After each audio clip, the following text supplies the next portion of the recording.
ये जो है ना, ये हेयर ड्रायर है, ये देख लीजिए। पर ये इसका जो स्विच है ना, ये ख़राब हो गया। तो इसको अभी डायरेक्ट करना है, डायरेक्ट। तो ये जो है ना, ये ये जो आपको दिख रहा है ना स्टार, ये अलग किस्म का स्टार है, 8 नंबर का स्टार है। वो 8 नंबर का स्टार हमारे पास अभी है नहीं, तो इसको ओपन करना पड़ेगा। ये देखिए एयर डायर, ये एयर डायर अच्छा है, फिर इसका जो स्विच है ना, ये ख़राब है स्विच। ये देखिए इसका स्विच है ना, वो ख़राब हो जाएगा, तो स्विच को डायरेक्ट करना है।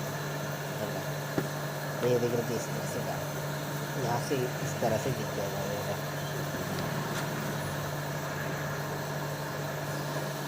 एयर ड्रायर कोर्स 740 रूम का है।